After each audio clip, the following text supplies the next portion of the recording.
Now we're going to discuss about the functions of money. Functions of money are broadly divided in three parts, categorized in three parts. First is primary function, then is secondary function, and then is contingent function. Primary function is also known as main function of money.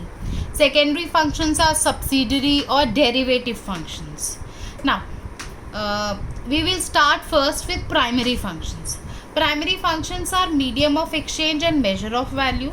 Secondary functions are standard of deferred payments, store of value, transfer of value, and contingent functions are maximization of utility, employment of factor inputs, distribution of national income, and basis of credit system. We'll begin further in detail the discussion of primary functions of money. Now, first function is medium of exchange. Money commands general purchasing power to purchase goods and services which people want. First point, whatever people want, it has that purchasing, money gives the purchasing power to buy goods and services. Second is goods are exchanged for money while selling goods, and money can be used for buying any good that we need. So in a way you can say that when money was not in use, then for carrying out any transaction, sale and purchase both happened at the same point of time. Like if you are wanting to sell rice, then in return you are say buying sugar. So that is, you are selling also, you are buying also. So sale and purchase, both the transactions used to happen at the same point of time. But when money came into existence, then this act got separated. That is, when you are selling something, you are taking money in return, and when you are buying something from the market, you have to pay in terms of money. That is, you're not in a way selling something in return.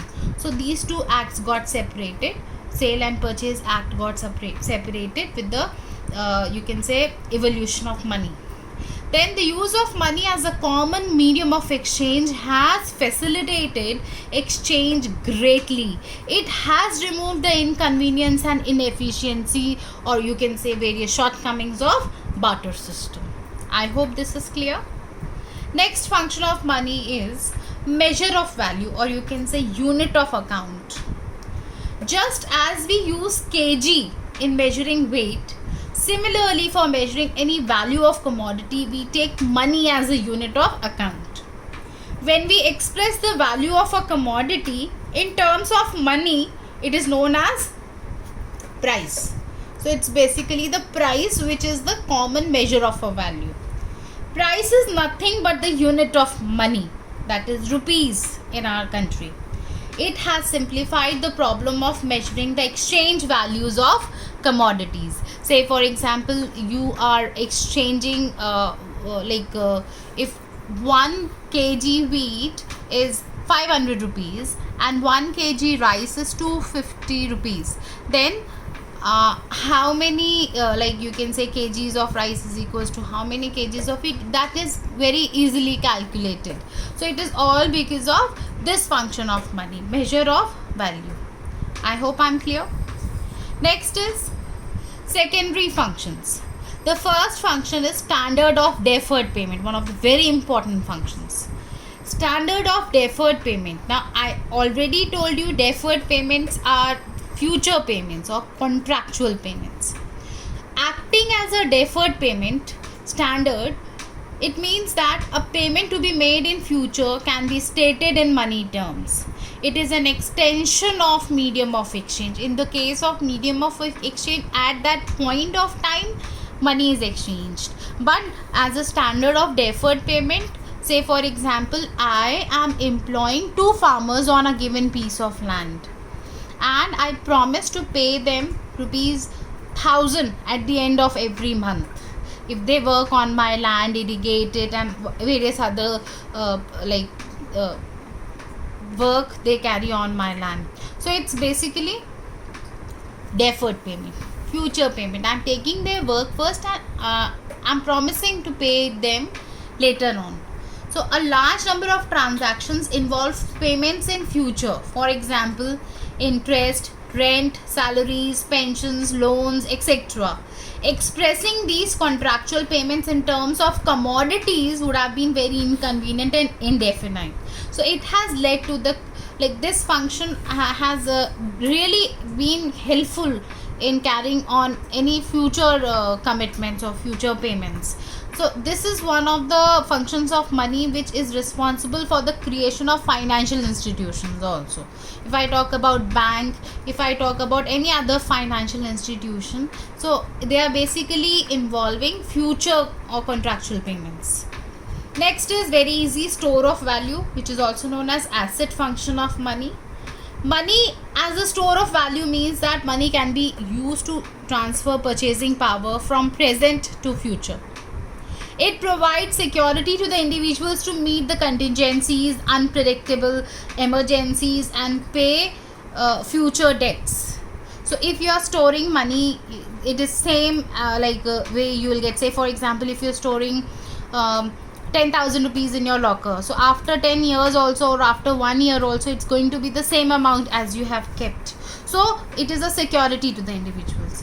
So under barter system, it was difficult to use goods as a store of value due to their perishableness. Now say for example, I have a cow, so maybe after 1 year with the cow I get the calf also, maybe because of the unfavorable conditions cow also is lost. So it's very inconvenient to save goods, store goods, rather it is easy to save or store money. I hope I'm clear. Next, and the third function, secondary function, is transfer of value. Money helps us to transfer value from one person to another. That is, when durable or immovable goods are transferred from one place to another. So in a way, say for example, there is one person A who got to leave his country and gets transferred somewhere else, some other foreign country has to go. So what he can do is, the convenient way is, he can sell all his property, everything here, take the money, and with that money go to that particular new place and buy new things there. Rather it will be very inconvenient, he's taking along with him all the goods and all. So easily transferable. I hope I'm clear. Money is easily transferable. So through money anyone can sell his immovable goods from one place to another and buy a property at some other place. This function provides mobility to machinery, land and goods. Last, we have contingent functions of money. Easy. Distribution of national income.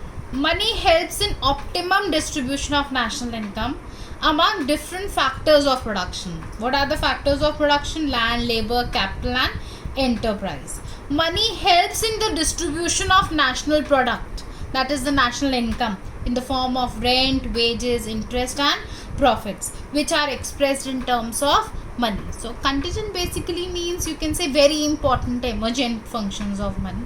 So this is one of the very important function as viewpoint of the whole economy. Next is employment of factor inputs. Every producer aims to maximize his profits while employing various factors of production. A profit maximizing entrepreneur will equate marginal productivity of a factor with its price.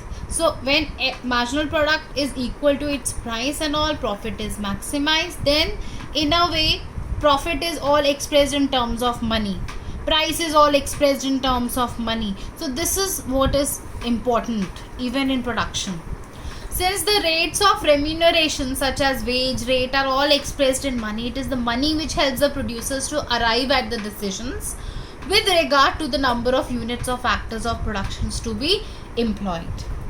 Second last is maximization of utility. The fact that money helps the consumers and the producers in maximizing their satisfaction. A consumer derives maximum satisfaction by equating the price of a particular commodity with its marginal utility, and producer, of course we've discussed above, gets maximum satisfaction when his profit gets maximized. Next is basis of credit system. Commercial and business activities are highly dependent upon the credit system of a country.